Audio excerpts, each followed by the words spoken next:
Boom. Thanks again, folks, for being here, sticking around. No pressure.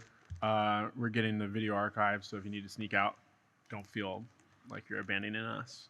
Um, so here we are in our second installment of the Mapping the Pipeline education series, which I've been pretty checked out in general, but sitting here right now is a special moment, I think, for me.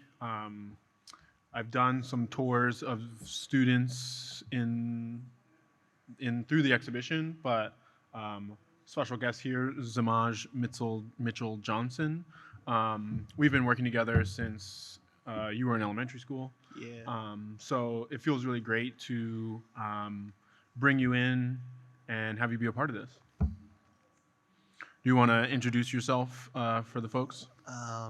Hi, I'm Samaj. I go to Jefferson High School. I'm a freshman, 15. I've been working with Michael since I was like in, I think, fourth or fifth grade. And so far, whenever he's asked me to do something, I've definitely wanted to do it. So, I would say altogether, it's pretty good. Yeah. Sweet. This is magical, so make sure everyone gets a cell phone photo, um, especially the videographer. Um, for the record or archive, since this will probably be disassociated from the other recording, this is kind of a tin can phone production here at the Portland Institute for Contemporary Art as part of the Policing Justice exhibition, doing some educational material around my artwork in collaboration with Blue called Mapping the Pipeline. Several other collaborators. Just the prior episode, we had Adrian Paul Alleron talking about their statistical contributions to this exhibition. And as I stressed in that conversation, this session will be about student engagement, I guess, as relevant for the framing within this both series and exhibition and artwork. The youth engagement component that was ended up being a part of this piece slash exhibition was at Jefferson, and in so many ways, my recent history of working with students at a school is Jefferson centric. That being said, both my work with young people in the past several years has been King, Tubman, Jefferson, all levels of primary school. And so this moment will be the lens in which all of those things kind of get wrapped in and contextualized as a part of what this exhibition is. So that's what we're here to discuss right now. And I will jump into these slides. What's going on here? That was fifth grade when we went to the Portland Art Museum. It was definitely a fun experience. Got to learned a little bit of history. Not gonna lie, I forgot, but School, baby. It just goes in, goes but it out. just goes and goes out. Yeah. I was like not even tall, but I was short. So, yeah. I love it. Yeah, as Amaj mentions, this is the Afro contemporary art class. This is I've been working with young people for some time, but this was my graduate project while I was at PSU, and the kind of thought experiment. I essentially thought maybe I would like do a sculpture class with young people, and then I was on a field trip and met this artist Naeem Brown, who, when I presented my work, I presented working with this young man named Elijah Turner Nelson, and who's obvious to me is a historic Albina resident. His grandmother lives right across the street from King School, and his mother lives elsewhere, but he was attending that school using his grandmother's address, like so many young people in that region. And I was presenting the work I was doing with him. We made like an outfit that he designed, and we made these drawings, and he started to have some challenges in the classroom, and we started my work. It doesn't want and I talked about this in the last series, it doesn't want to just be symbolic. It wants to be like, oh, you have these socio-emotional needs. Like, how do I make my work tailor into that? And so I was presenting all that at a presentation at the Headlands Art Center, and Naeem Brown, an Afrofuturist painter, kind of took me aside and was like really interested in that. And somehow through that conversation with him, I was like, oh, I shouldn't do just a sculpture course. I should culturally tailor this work that I'm doing. So I came up with the idea to do the Afro Contemporary Art class, and convened a cohort of about 10 young folks. And then one of the very key things we did a bunch of like looking at art, but one of the things that we did that inspired a lot of the work that I do now was to study the Black Panthers and the Black Panther Breakfast Program, because that was really interesting to me before I started this, since I do a lot of work with food. But I guess I'll hand it over to you. What's going on here, and what do you remember? Um, that was like the second or third meeting of the Afro Contemporary, maybe third or fourth, but of the Afro Contemporary Art Program. We were reenacting the photo of like the food they were given. I think they were like muffins or something, right?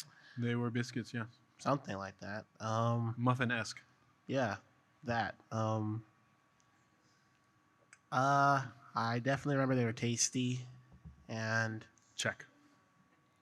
I do remember that everybody was kind of excited because I mean we were eating what they were eating. I mean, like, couldn't get much better than that, right? Like, so yeah. I mean, we did like a whole bunch of stuff that we like drew art. We looked at a little bit of history of like what they were doing there.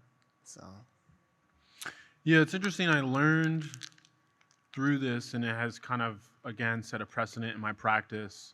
Um, this originally occurred as part of KS Mocha at King School, and I was really shocked by it. I don't think I was like history oriented really as a student, especially, but I learned that all of the like activism and social justice that I was interested in, that there was these different times and sites in which they occurred, and that working with young people, I could look into that, and now history has kind of piqued my interest, and use that as a lens in which to like reenact and engage. And I think is interesting because I didn't love history as a student, and somehow I guess perhaps the way that happens in the classroom, and one of the reasons why I'm attracted to this is heavy. One of the reasons I'm attracted to working with young people is because the impact that I'd like to see, and in the prior session, I mentioned Diego Rivera painting but not painting the revolution into action. And I spent about 5 months at Standing Rock, and after that, I was like, oh, it's actually really important. Like, putting your head under the tank tread is not the best way to divert different political instances of concern, and the best way is perhaps to engage and educate young people in which to divert the thing from getting that close to the edge of confrontation. And so it's become a really beautiful and interesting opportunity to study that history with young people, in which to put them in a position in an embodied way, and not to just study it like out of a book. What's going on here? that is the day we met Kent Ford, one of the Black Panthers. The Black Panthers were a group of people that stood up for the rights of Black people in the albino neighborhood. They did a breakfast program for a free breakfast in the albino neighborhood because they would not provide free breakfast for in the morning back then. And the first time we met him, he was a chill little guy, looked like really old to us. I don't know.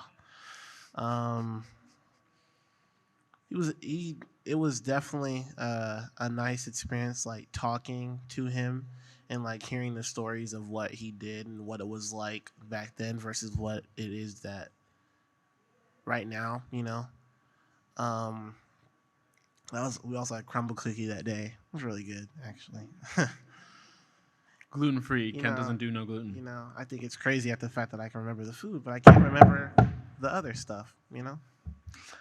I mean, I think that's interesting because a lot of my work has to do with food, gathering around it, and I mean, my work, I guess, because it's so not didactic, it is like occurring to me when it's happening, which there will be a slide that really quintessentially makes that true for the listeners in this moment. But it's funny because I do a lot of work with young people that involves food, and so I'm learning in this moment that everything else we talk about just really disappears. But when we're eating the food, then it sticks around. So note to self: always bring snacks. Always bring stacks. Come on. So the Afro-Contemporary art class, this photo on the left was taken by Kelly Lynn Lundy, and then the photo on the right perhaps was taken by either Amanda Lee Evans or Lisa Jarrett, both of whom were working with KS Mocha at the time. We essentially both, uh, there's slides later on, but this image on the left, I was thinking a lot about like really re-embodying the Black Panthers' way of a lot of their ethos after a certain era of their presentation of content became super youth focused. It was very kind of like gun toting for a while, and then they shifted their outward presentation to being, as they always have been, concerned about the youth of the community. And so that's what this photo on the left is looking at. And then the photo on the right, we essentially reenacted the Black Panther breakfast program at King School, and Kent and Percy Hampton were in attendance, and Demaje was the MC of the event. Do you remember anything about that day moment? Um, I mean, it was kind of interesting to get to see another Black Panther. Kind of interesting, yes. Other than just Kent Ford, because we had seen him like 3 times since then. Um, you could tell that they were like cool with each other. They weren't like, it's not like they had like broken up or nothing. Like they stayed close friends and stuff like that, I guess you could say. Um, I remember at the end of it though, we kind of had like a mini interview and took some pictures of us eating with Kent Ford and Percy Hampton. So, yeah, This. this one we reacted, and the food was all right. I mean, it was all right. I mean, like it could use some salt and pepper, but I didn't cook that time. yeah, I don't think he cooked that time either. It had no salt and pepper. It could use some, but I'm not complaining so much. I mean, look at you. Your mouth is wide open in this photo. You were like, you were ready to go. That's because I couldn't eat that morning. See, I was emceeing You the got whole 2 time. bowls. Yeah, you were I was like, emceeing the whole time, so I didn't have time to eat at all. I looked at people eating. I was like, man, if only I could how eat did you that even food. taste that there wasn't salt? I know what food You tastes just like went right in. It's like, Nope, I know what food tastes like. It don't taste like something that's not seasoning. I think that day was also fun because like emceeing, we got to me and I forget his name, Azariah. We interviewed them in front of everybody while they were eating their food, and they were explaining like why they did it and why they thought it was so important, and you know to be more stuff like that. And no, we did not write the questions down. We had to ask like straight on the spot. So good work. yeah. Which reminds, so a couple things come to mind. One is Demaje is talking about Percy Hampton, who, for the archive, was actually a Jefferson student when he joined the Black Panthers. So yeah, tying some of that rich history together. And then one of the other students in the class, whose name Dana is the sister Carmen. Oh, the little one, yeah. I don't remember what happened. She like ran up to me and I handed her the mic. I don't know if she asked for it or I gave it to her, And then maybe in that moment or later, she was like, "This is the first time I've ever used a microphone." Um, and so again, like I was right, like young in this myself as a practitioner, and learning how significant what might be considered ordinary opportunities to do something and to be engaged. And so a lot of my youth work is like, yeah, let's just do this thing. And it may be as simple as making pancakes. It was like, I never made a pancake before. Like the first time I worked with Elijah and we were making pancakes and he's making it and he's just like, I've never done this before. And I was like, wow, you know, Yeah. this is going to Cool. be memorable. And so that's what my practice is hinging on. And again, I had commented that, you know, one of the teachers who I worked with, who I guess, well, one of the teachers I worked with, they were a little bit taken aback when they came to the installation and they saw the statistics on suspension. They felt as if it was like a poor representation of the institution. And I tried to, in my conversation with them, contextualize that within this larger exhibition, what my work is trying to do is to illustrate for a viewer who's not tracking all of the different, you know, like this show at large is like police are bad, they kill people, that sucks. But I wanted to point at like the complicity that society has by not being engaged in youth development as a whole, which we'll get further into in this presentation. Um, and so this talk in particular is to really try and show that like right now, and we'll get to it, there's these houses, they were made by young people, but like the taproot to that one moment is again like multi-institutional, multi-annually, a level of engagement to try to like develop young people. And I remember the final point I wanted to make about this event, there was a like community conversation that occurred afterwards. And do you know Tyler who works with SEI? Yeah, he still works there. Yeah, yeah, Yeah, he goes to Jeff. Yeah, yeah. he actually supports the Chinese program. His son's in the Chinese program that I'm in, so it's kind of like he like asked us questions when we went to go present to Tubman, and like asked us questions like to make sure his son has the opportunity to continue Chinese into middle school and high school. So Nice. So it's really fascinating. Tyler Brown, during this event, he was bringing his kid to school and he didn't know what was happening and he like stuck around and he watched the presentation. And then after he asked Kent a question and he was like, as a young black man, like, what do you suggest that we do to like make things different and better? And I don't remember what Kent said, but it probably said something like "keep it in the streets," which at this point in my relationship to Kent, I'm like, you got to get nuanced, man. But I guess Tyler really took it and ran with it. He became the PTA president at King School and was a prominent front-running element, along with the president, whose name I cannot remember at this time, but is another Tiffany Robinson, I believe. Another prominent member of the community, and they staunchly resisted. Which it's funny that I haven't said this already, but essentially, when there this presentation will get contemporary, so they're actively organizing around fundraising to expand I-5 highway, which essentially will displace Harriet Tubman Middle School. And one of the plans for addressing that displacement was to essentially move them into King School, eclipsing it entirely and like abolishing the King School community, yeah, sending them to different places, and then Tubman would be there. And so the King School community rose up and I was involved in the march that the students did. didn't they also get like signatures, like 500 signatures? Yeah, I got to like I was like over there, and I was like, I heard they were talking. I was talking to like Mr. Monty, and he was like, "Yeah, talking about moving to Tub," and I was like, "No, no, no, no, no! Like that's not happening. Can't do that."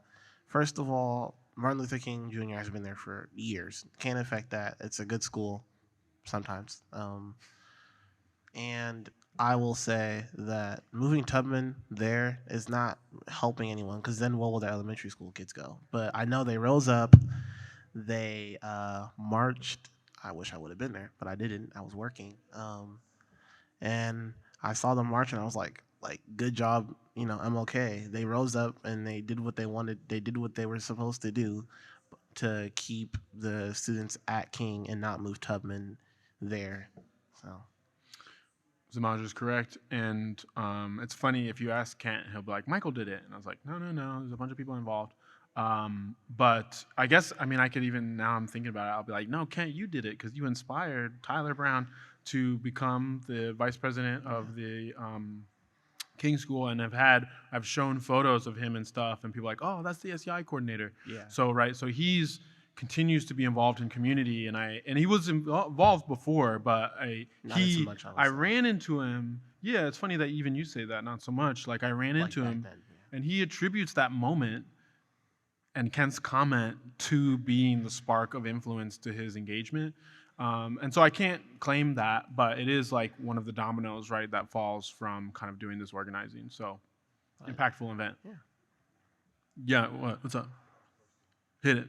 After spending time with those brothers and being able to talk to them and get their beliefs and their way of thinking back then when we were super powerful in unity, did that inform your way of thinking? And maybe how does that help you navigate through our communities today?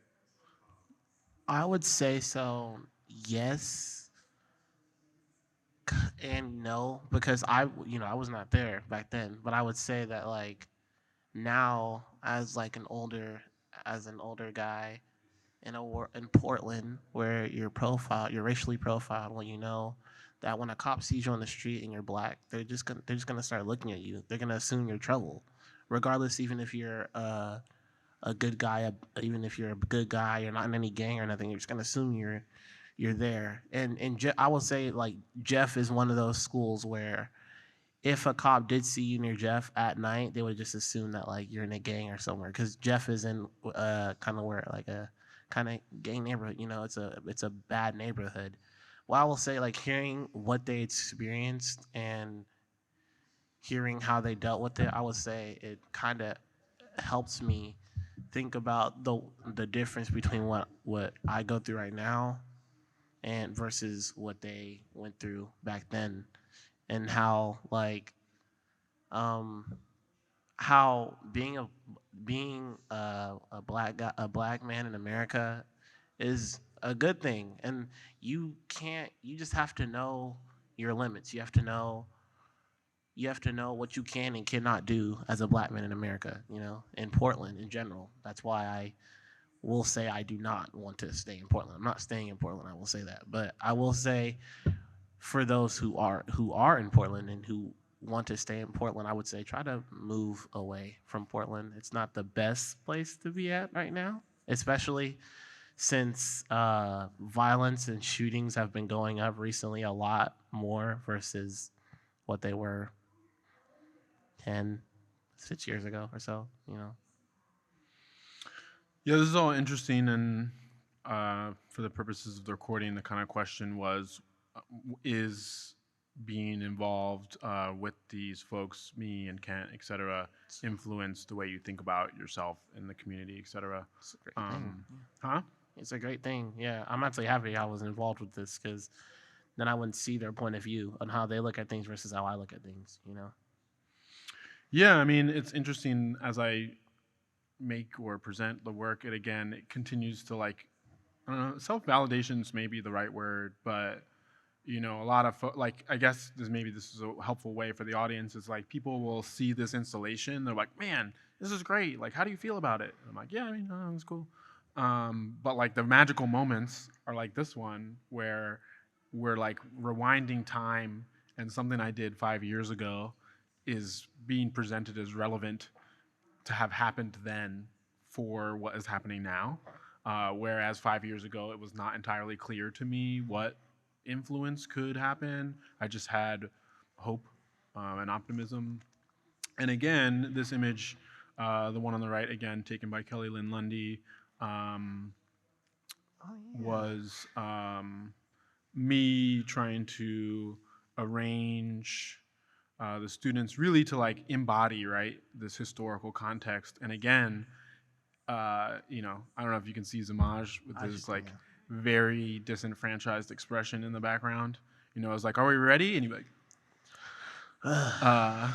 We you don't know, talk his about that, favorite man. way to take a photo. We don't talk about that. You I know, mean, how do we not talk I about was it? like very young. Okay, I was like 10. I mean, he You know, still does I it, was but I was 10. I'm like, I tried to find a good photo where I surprised you in the present, but nope. yeah, exactly. I didn't include him. I should have, but Demaje and I also worked on a bronze of him. Oh yeah. And when I finally got the picture of him with his final bronze, he was like, "All right, let's do it." I don't But take anything seriously. I know it's great. I don't. It's I just a don't. part of my own documentation. It's great. But yeah, I mean, I think the question from Queaz, co-anchor of Tin Can Phone, is really poignant, and the answer was great. And we'll unpack some of this later. But I thought it was really interesting, this response of like, you got to get out of Portland. And so that was again something I'm hoping for and hoping to do more of, is to get youth voice in this room. So again, referencing that teacher's concern about how the school's being presented, right? But unrelated to the school's presentation, essentially what's being forged is a disinclination to remain in this community, which, you know, do you know how many generations of a Portlander you are? No. Your but mom's from here, your grandma's from here. No. Well, yeah, my grandma's from here. My great grandma is from Mississippi. Okay. I don't know where my great grandpa's. Sure. No, I think my great grandpa's from like I know he's from the South. So they're both from the South. I wouldn't necessarily say Portland. I wouldn't necessarily say Portland has been for generations, but I would say Portland has been a big part of my family. You know. Yeah, no, you're third generation. You know, like I just know, like if you could ask me like where the nearest Fred Meyers or whatever is, I would know where it's at. I would This know. guy's got the street map in his head. I would just like know where it is because I've like lived in Portland my whole life. So, yeah. I love it. God. So this is perfect, no. although the slide's not good. Oh no. See if it gets fixed. There it is. Let's see. You gotta lower the dip. I think you gotta lower the light. The text is black. I'm fixing it.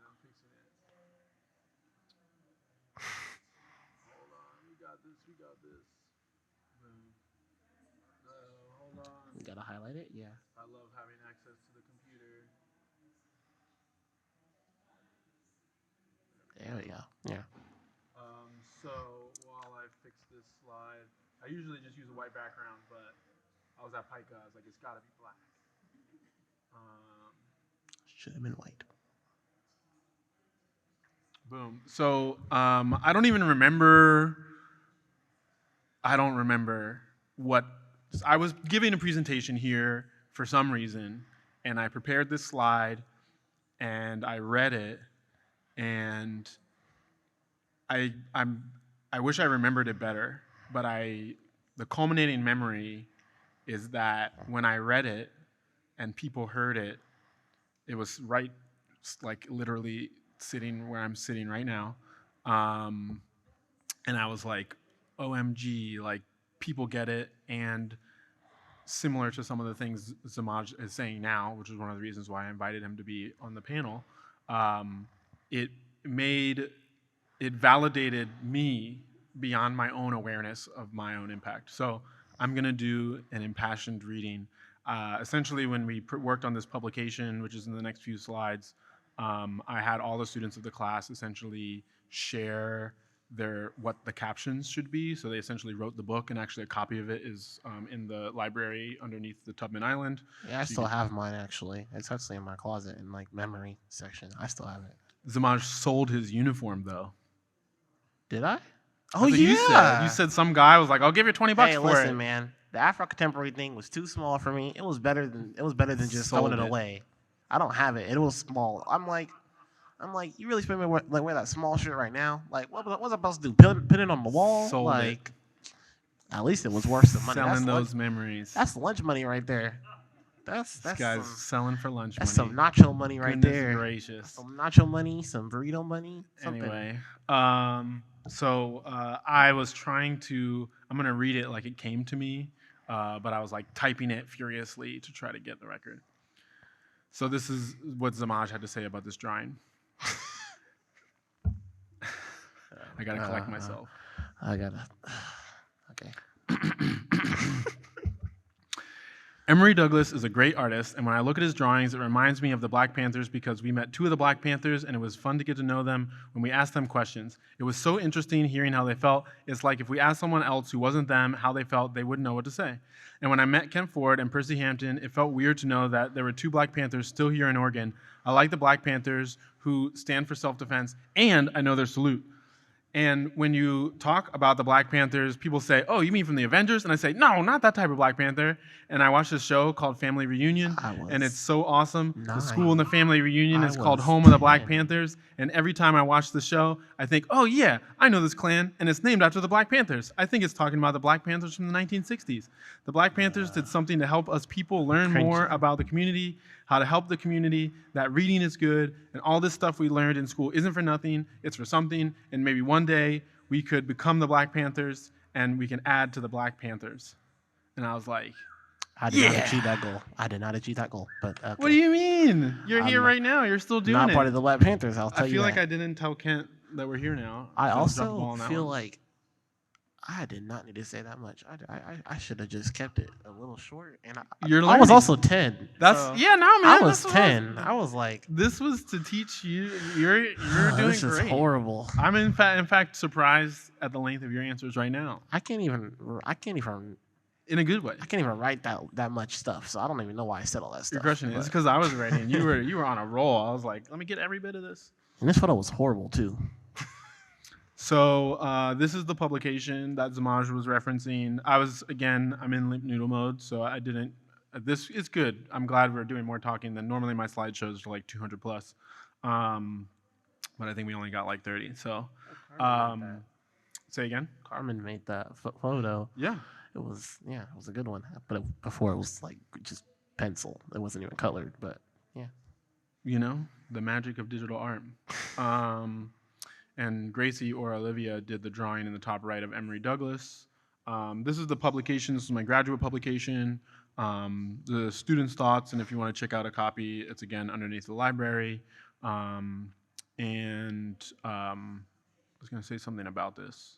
Oh, I didn't include this slide, but when we were doing Fred Hampton Summer Camp, which will come up next, Demaje brought his copy to camp, and it was like, you know when like the book like the margin edge is like white, like the edge of the book, but it was like brown, like caked in, like kicking around in a backpack for like years and years. It was in a backpack for years. I'm telling you that. It was like after COVID, it kind of like dialed down. Yeah. So when you think about it, there was a reason it was in a backpack because I did not clean out my backpack since I went to school and I was online school. So I was just like, and then I realized I was cleaning my room and I looked in my backpack. I was like, man, this backpack needs to go. So, but I shook it and I was like, oh, there's something inside. It was a book, and I was like, oh yeah, I remember this book. So he was like, you should bring it to camp, and I was like, I didn't say that. Yeah, you did. Yeah, you did. He was like, you should bring it to camp and present. I was like, I guess, like, okay. I thought you brought it of your own accord. Nope. Well, it was a better story when that's what I thought happened. Horrible memory, huh? We are team players, but the cakedness was not a. I when I saw it, I was like, man, this is like cared for. This book, it's been like handled and shown. And then when you looked inside, it was horrible. Huh? Then when you looked inside, it was horrible. No, I mean, no, I thought it was great.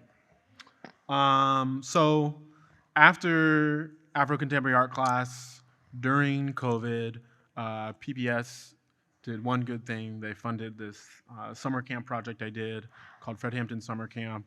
And I thought it was really interesting, too. Like, they were kind of like, you know, I don't know, fueling the revolution in a way. So I guess I'll let you talk about it. Any fond Fred Hampton Summer Camp memories? This is like the first year, right? This is the first year?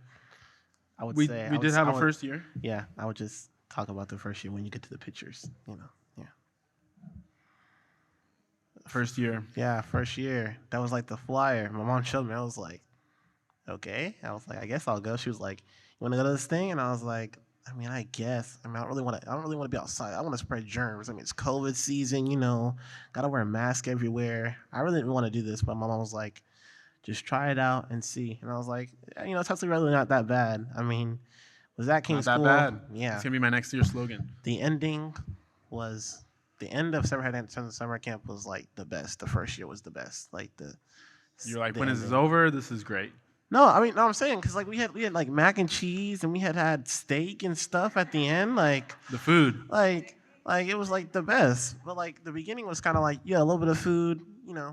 Learned history. You made new friends. Yeah. Friends, food, more food, better.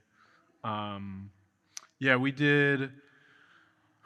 Learned a lot about the history of Fred Hampton, and essentially, do you remember anything about Fred Hampton? I remember the people.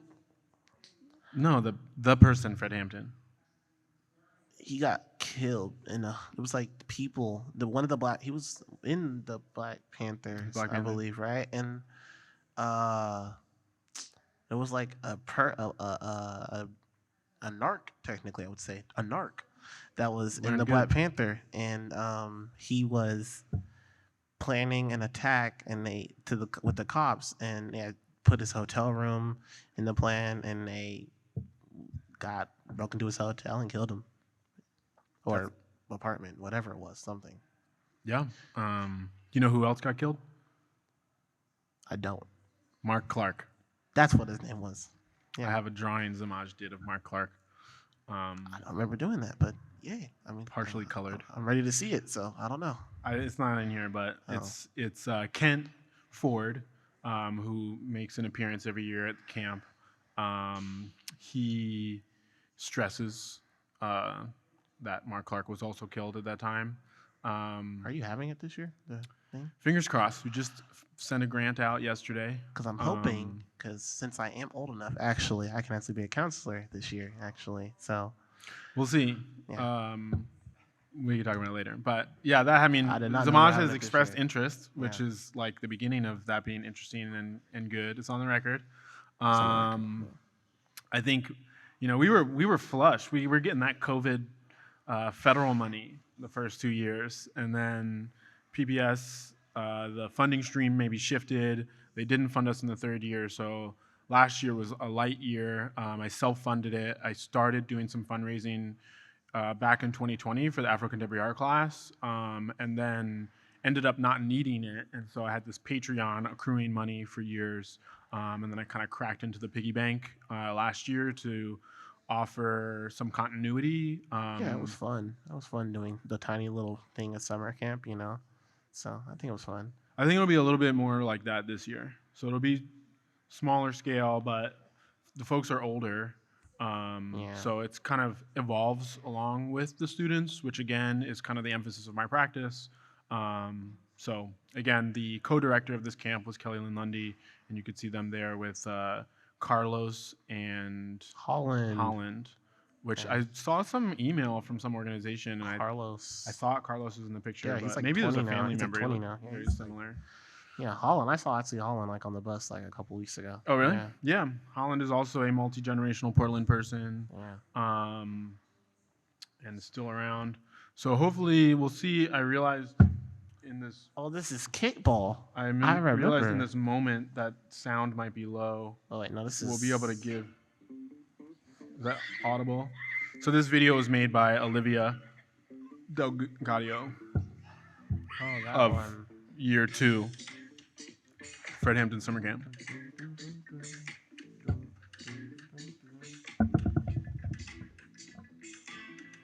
Look at that guy. That's Kamari. That's Khadijah. I don't remember what her name is. Anaya. Oh, yeah.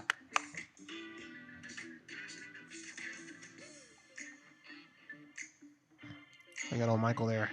That's me.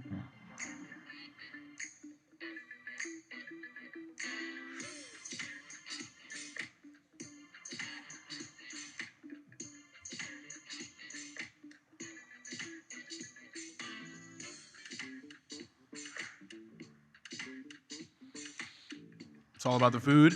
Yeah. Chop it up some vegetables. That looks like Demaje's hands. It does, yeah. Also looks like my hoodie. What's that? Is it borscht? Borscht. This guy knows all about borscht. Yeah, delicious. I don't remember Pozole, what that is. perhaps? Pozole, yeah.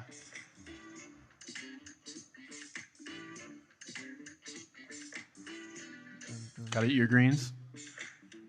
I hope you guys So you do. can see that's Kamari, who was interviewed, is a student at Cottonwood School, and I knew him through Fred Hampton Summer Camp.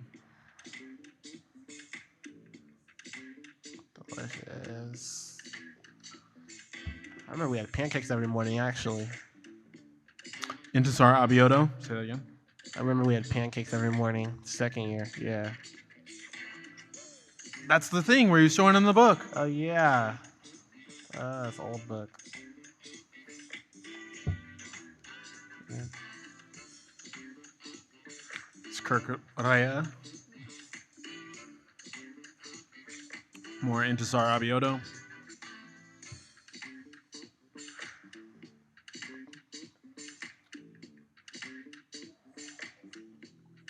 Kelly Kelly Lynn I Want Mundy. It That Way. Yeah. The lyrics, what they mean and stuff.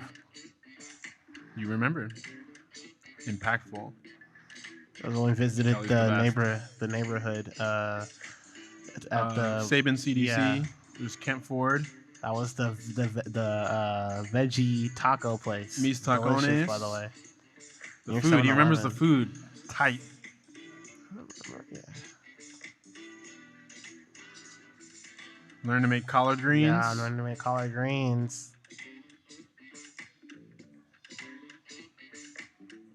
Making our big old flag thing. Yep. Personal flags of expression.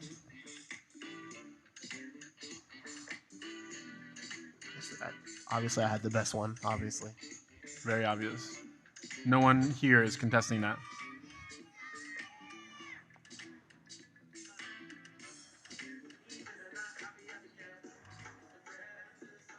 Oh yeah, song we made. Yeah. On my way.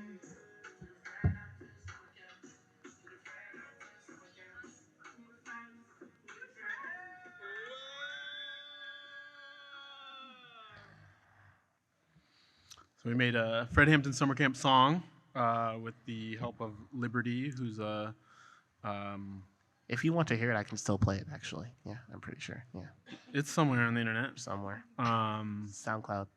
Yep, it's on SoundCloud. Yeah, so that was Fred Hampton Summer Camp 2022. And That was the SketchUp. Yeah. This is the SketchUp I guess- that we did. do you want to do that? a month Nothing ago. else? Yeah, Fred Hampton Summer Camp's done. We don't have any. I Yeah. mean, we could have said some more stuff. I guess. You want to say? Yeah, go ahead. I was just trying to make the video not play. Fred Hampton Summer Camp was fun. Made new friends, and then like when you would see them at the summer, you would be like, "Oh my gosh, I haven't seen you in almost a year. Wow, crazy." And then you would get like special guests. Then you also be like, "Ooh, I can't wait to get some pozole this year."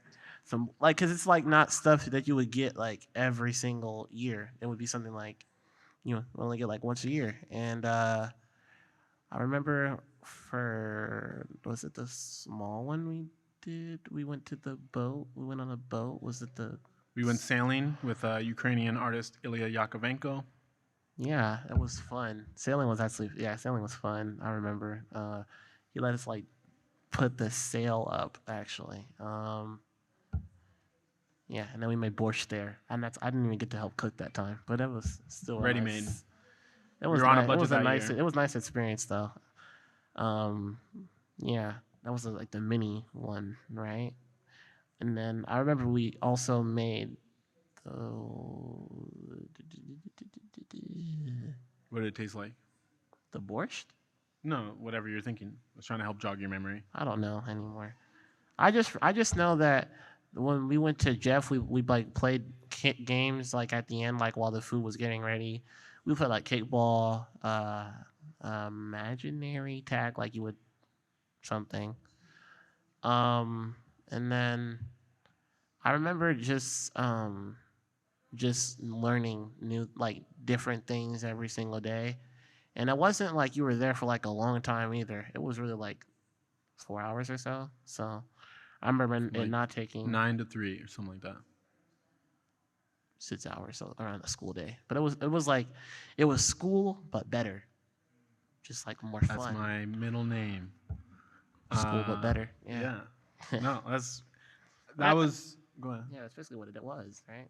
If I'm not wrong, that's basically what it was. There was some revolting against like camp being like school, but I was like, no, we gotta learn too. So that's kind of my ethos, is trying to do school but better. Um, and I find, and I had mentioned this earlier, that like school is a really great platform because young people are there. However, also implied again by the statistics of suspension or whatever, that, and again, this isn't something I was being interviewed for an article with Oregon Arts Watch, and I made the specification after I was sent my quote, that after I had that conversation with the teacher who, didn't feel like the school was in a good light, was that like part of the goal of this piece was to illustrate a kind of K through 12 landscape that elucidated the concerns that existed. But that is not meant to directly implicate students, teachers, in school, faculty, admin, but instead, you know, the public school institution in the school and the city.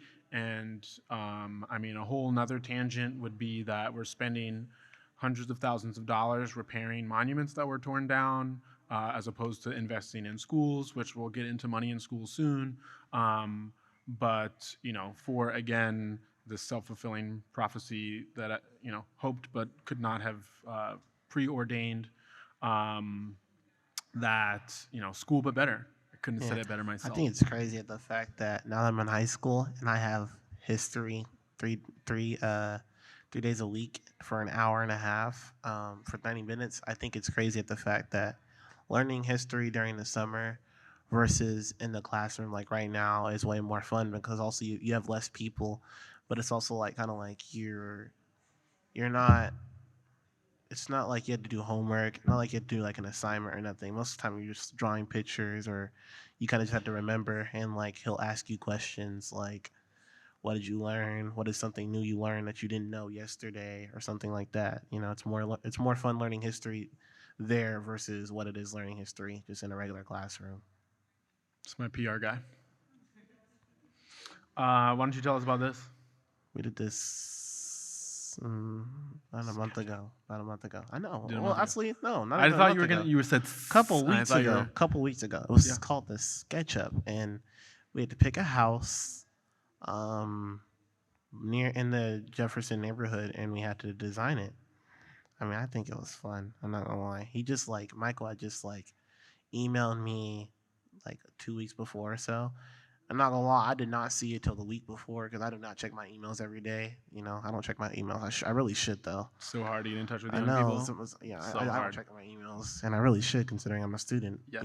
But I was like, okay. I mean, he said it's like after school, so I mean, sports are not going on right now, so I'm not really in a rush to do anything. So I'm like, okay, I'll check it out. And then when it said $80, I was like, oh, okay, hold up, wait, I'm getting paid to do this. Hold up, now I can't miss this opportunity. And then he was like for people that like finished their first house already, it was like an extra $20 if you do another house. But if you do 3 houses, that's 120. I only did one because I did not have time to do it at home. Attention to detail. Yeah, but I think it was fun because like learning to make houses and kind of like getting the details of the house right, and he'd be like, you have to actually be able to know what the house looks like. Like if I 3D print it, you have to know what it looks like. I think mine's like over there behind Michael somewhere right there. Yeah. And he was like, the last day that it was due, he was like, the one, what's that lady's name? I don't remember what her name is. Amy? Yeah. Molly? No, not Molly. Amy? Yeah, Amy. I think so. Yeah. He was like, if she comes around and she says your house does not match the picture, then you need to. Are you talking about UA? Who? Was she Asian? Yeah, I can't ask that. I feel like that's offensive, but yeah. I don't want to be like the Asian lady. Like I feel like that was kind of like. But yeah, her. Is that what her name is? UA. Amy. Oh, UA. UA, YUE. It's Chinese. Oh, okay. I speak Chinese actually, but okay. UA. So yeah, UA would like come around and check it, and she's like, I don't think that reference. I think you should do better. And it'd be like 20 minutes left. You'd be like, man, how am I supposed to do this in like 20 minutes? I have like 20 minutes left. How am I supposed to hurry up and do this? So I was like procrastinating and doing all the tiny little details. And I was like, okay. When I looked at it, I was like, okay, it actually kind of like looks good, you know? Maybe she was right about doing extra details. Devil's in the details. Huh? The devil's in the details. Yeah. Yeah. Um, yeah. I mean, it was different. I mean, you had to. Everything was done on a computer, so you just walk in, say hello, sign in, and just get right to work. You know. Yeah. And I will say I chose a big house because I think like I was like he said one house. I was like, let me do the biggest. Let me do one of the big houses. Demaje is a go big. So I'm go not big going or home go kind home. of guy. Go big or go home. That's what I say. Just gotta go and go home. You know. And I was like, okay, this house. I was like, it looks nice. This house looks nice. It looks like it could use some details.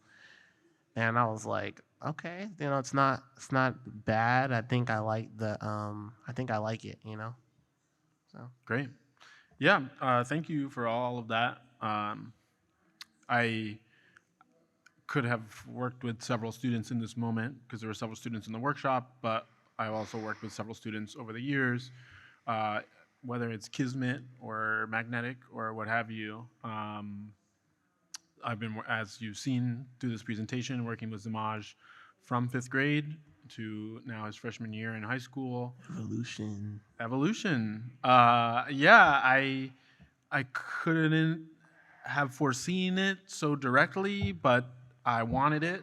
And say again. Me neither. I couldn't have actually seen this. Yeah. So We're not future seers, but we're planners. And again, when invited to be a part of this exhibition, I was hoping to, and now manifest in the end, incorporate youth engagement as a feature of what was presented. And so I wove it together with some elements that were planned to be a part of the thing, but as Demaje eloquently described, it was fun. I learned things.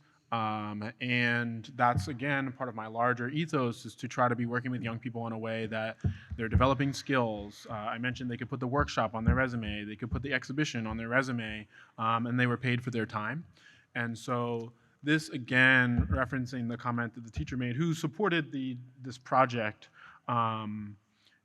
you have to try to see all the things at the same time, which I learned myself that this exhibition, it is there for me, but it's like only on the tour when you're getting elucidated all the different bells and whistles that you can really see the kind of kaleidoscopic view. But the juxtaposition of the buildings being here is that like it's not just an object, but is instead like the leaf that is connected to the taproot of the young person kind of being deeply engaged in this process and is developing skills, et cetera. So part of what inspired this is what's being shown here is a model that was created by Bora Architecture, who very thankfully shared their 3D model with me to print and be a part of this exhibition. And it is of Jefferson High School. What is in the center is the historic building that was built in 1909. Throughout the process, I was an advocate, and we talked about gentrification in the prior session, for not demolishing this building because it's not only in the historic building and actually district, and it is not only a building in the historic district, it is a prominent piece of the cultural legacy of Black Albina in Portland. And so in collaboration with Cleo and other elders in the community, we're like, we want to keep this building, we want to bring it up to code, we had seduced the architects into thinking this was a good idea, and came up with a brilliant plan to refinish the building, build kind of an annex building, expand the school, all of these brilliant things. That being said, I'll get further into the presentation to contextualize where that conversation is now, but I'll say now that the building is being demolished. Um, that being said, inspired by this material ideology, which anyone in the room can see that I'm interested in materials and how they juxtapose and create meaning, I thought it would be a great opportunity to teach students a contemporary skill and incorporate their work in the exhibition and be a part of some funding that I have from Parks and Rec to do to activate a project called the Living Archive, which I guess I can talk about a little bit later. But anyway, so here we have Molly and Steve working with some students to teach them SketchUp. Just to say, Yeah.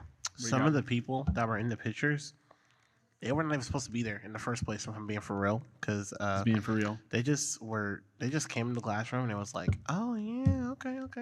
It was like, oh, you're getting paid, okay? Can I be part of this? Like, Michael was like, I guess, like. I was very, I guess. But he was like, I mean, I already had like specific students, but he was like, I guess. Me personally, I would have said no because you weren't even supposed to be part of this, but There was some of, I think the guy peeking over at Demaje's model here might have been, I don't remember if they had registered or not, but they ended up designing 2 and were like getting ready to design a 3rd on the last day.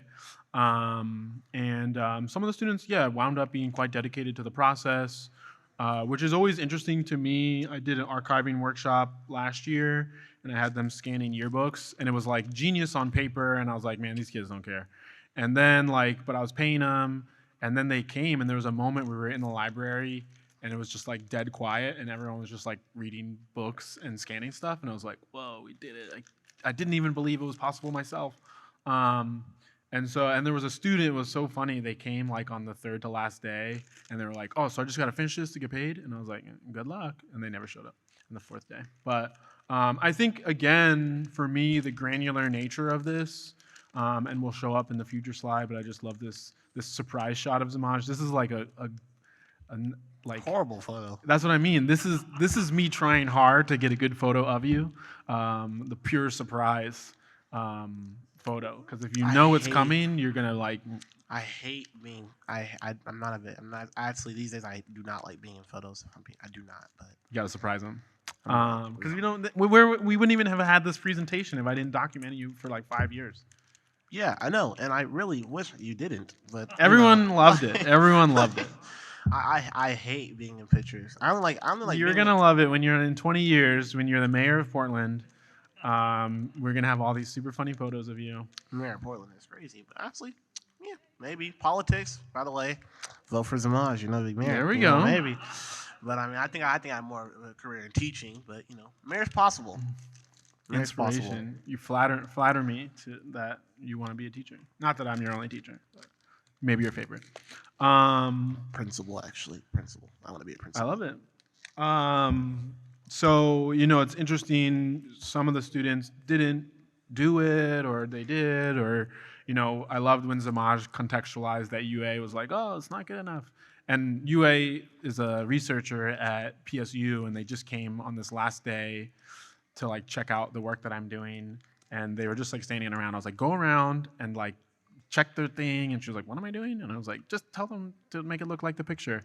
But it's like I shouldn't be revealing the curtain to Demaje, but it's like a faux pressure.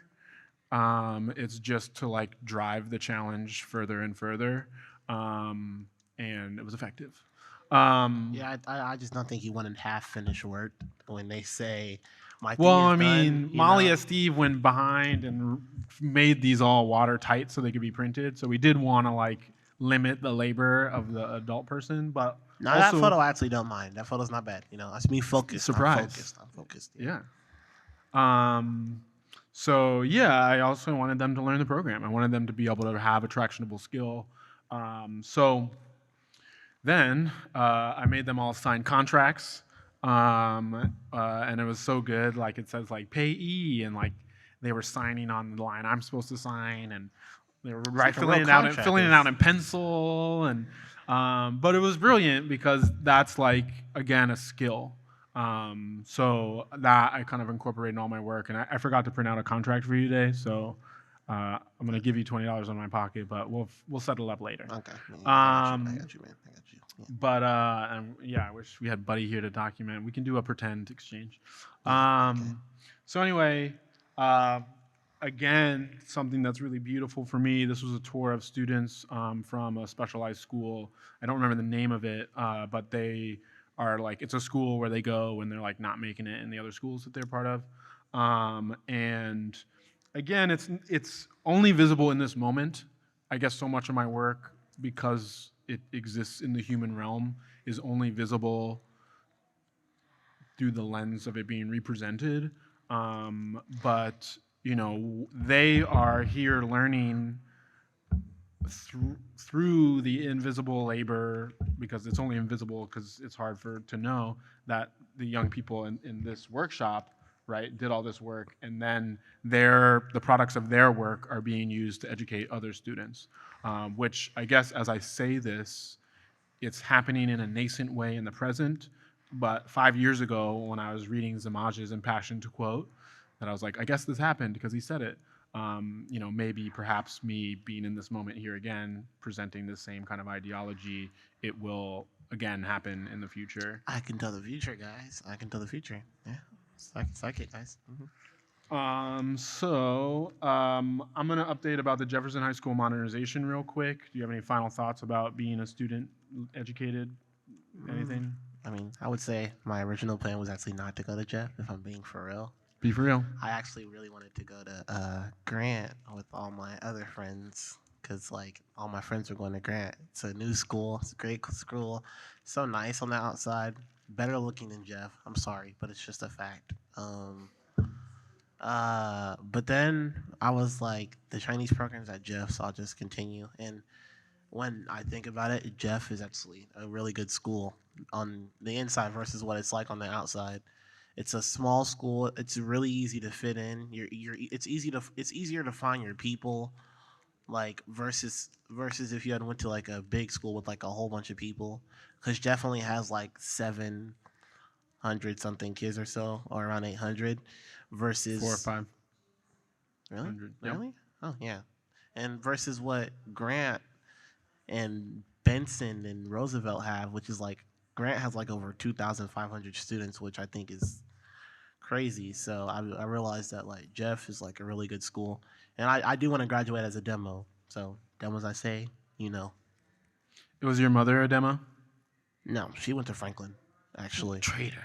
Hey, I'm kidding. I'm hey. kidding. Hey, I mean, she did live. If she did live in the, she did live near Taco Bell, and then I don't know why she went to Franklin, but Maybe she hey, followed her Franklin. friends. No, she did not want. She I'm actually just did making not stuff want to up. go. Actually, Franklin was like a majority white school back then, so and most of her friends were black, so they wanted to. Most of them went to Jeff, but she had to go to Franklin.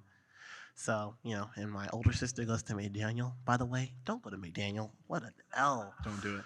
Don't go to McDaniel. Don't be a traitor. Go to Jeff, okay? Go to Jeff. So this is it's as I guess reality unfolds like dominoes, a perfect contextualization, because the student experience at Jeff you're hearing is celebratory, which again, apologies to the Jefferson community in a ways that presenting the statistics on suspension doesn't feel celebratory of that. But again, knowing this moment would occur and would collapse into the larger way of seeing it, the student experience at Jefferson is celebrated. So my getting brought more tightly into this school and school context was as a community design organizer, contracted through Colocate, who was contracted through Bora, who was contracted through Portland Public Schools. And we were brought in to do community engagement in which informed the modernization process. And it initiated in summer of 22.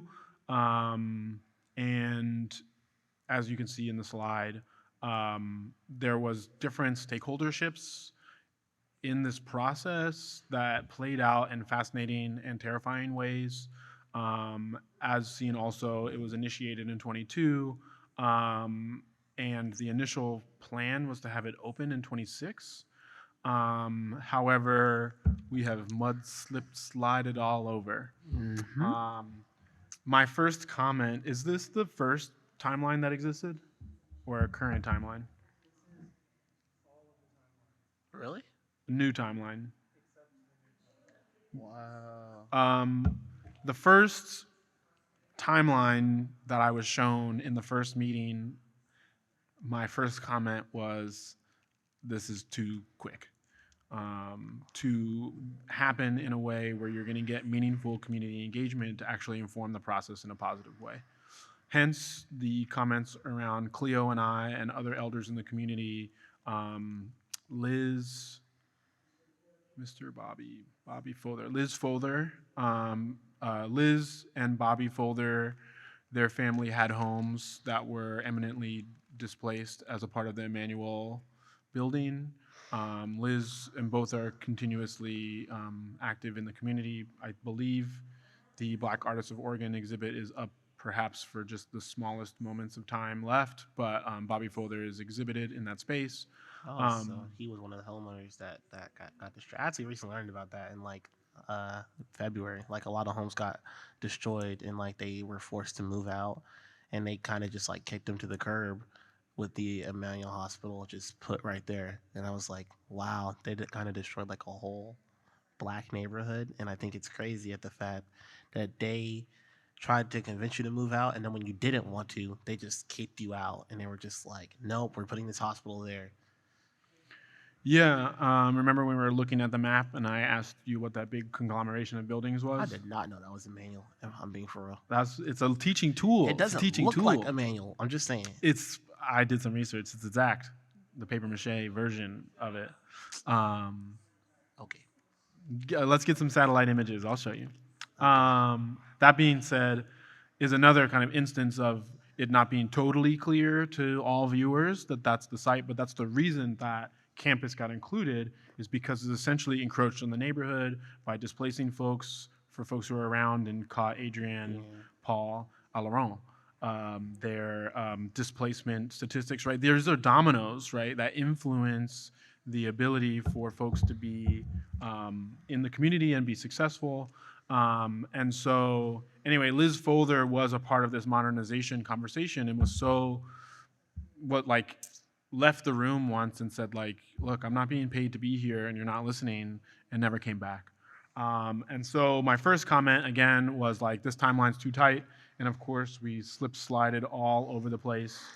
December 2023, after sustained pressure from the Jeff community members to keep the school and neighborhood throughout the construction, rather than be displaced to Marshall campus 11 miles away, the PBS school board issued a resolution meeting this demand. So there was a multi-million-dollar over budget concern that we had like a full week of all of the engineers and designers and everyone in the same room at the same time, and just a few community members were invited, myself, Richard Thompson, am I tripping? Richard Hunter, and one other person, I forget her name, but she has been a parent whose students are headed towards Jefferson and has been a consistent member of the project. We visited these meetings. We had not so much sway, but we essentially figured out how to dial in the dollar amount to get this project to work. It was only after that point that they discovered they could not do construction on site with students staying in a 4-story unreinforced building safely, and so that the solution would be to move the student community to Marshall. When the community found out this, they totally revolted. They said, hey, fix this. We're not moving. We don't want this. There's a lot of students actually live in that neighborhood, and that's why. And a lot of them are going to move to we're going to go to Roosevelt, and they were like, we can't lose that many students, you know, at Jeff. And Jeff is a whole bunch of history, and you can't just move this school all the way to like 92nd. I was like, wow. Exactly. And so, um, yeah, this was interesting for me because I had advocated for this current design, but the shift, so they said yes. The PPS school board said okay after like a meeting at the SEI building. And so I kind of was grappling with like, this is the community getting what the community wants. And something that remains unwell known and something that occurred throughout the process is that PPS insisted on checking all communications that were being done with the community. And so the community wasn't informed timely at any point, and continues not to be true. Recently, there was a new plan that essentially adds 125 million to the project cost. It will need a new bond measure. It essentially pays for inflation because the new plan adds 2 years in order to demolish the building. It's the most expensive school as part of the PPS modernization, looking at 490 million. But the added cost doesn't necessarily mean that there's getting more for it. They're actually getting par level, uh, like par, which still is below because the other schools were in lesser state of disrepair, and it's happening on an additional 2-year timeline. And it's not clear if there's a backup plan if the bond doesn't go through, and the community is generally unaware of this. In some ways, this is one of the earliest outward presentations of this outside of school board meetings. And so that's one of the reasons why this island exists in this way, is it's directly pointing to this totally confusing issue that people mostly don't know anything about, and how the delay and the costs and the maintaining of a beloved but unwell equipped school to be competitive in the 21st century, such that students are wanting to head to other schools, et cetera, is a part of the maintaining of a condition that is not conducive for student success. Yeah. Anything to add? Nothing other than that it's crazy at the fact that um, they were literally going to demolish an old school. But I can see why the community was mad, because Jeff is the oldest school out of all the, like, one of the oldest schools out of all of them. And if I'm being honest, Jeff should have been the first school to be remodeled out of every other school, because the other schools are not in bad condition. And I will say, like, they're still working on Benson, like, right now, and they're supposed to be done with that by the next school year. So I mean, I think Jeff should have been the first school to be remodeled out of everything. Out of the mouths of babes. Yeah. Well, I feel like we're a little bit off track on time, so I'm like, does this the definitive end, or perhaps there's questions? No questions. Demaje doesn't do questions. I don't mind questions, but I don't think it's any questions. No, I think we covered it. You got it. You. Doing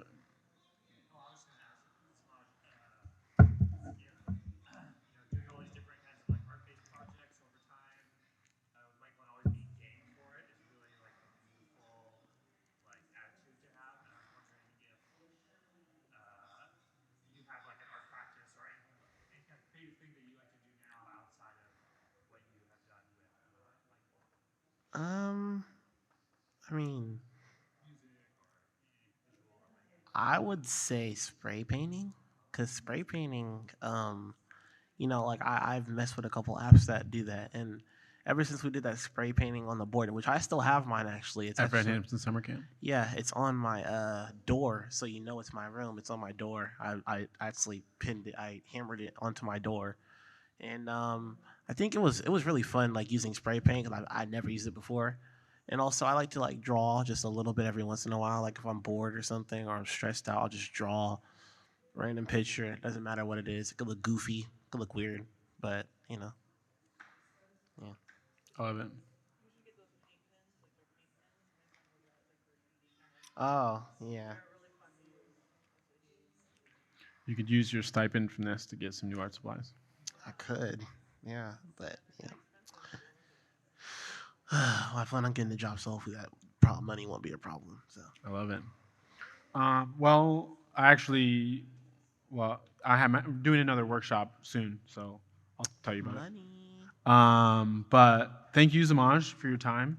Appreciate it. It's really meaningful to circle back with you and reflect on all of this. So that's super special to me. So thank you for that. Thanks for being a part of this project. Yes, sir. Thank you.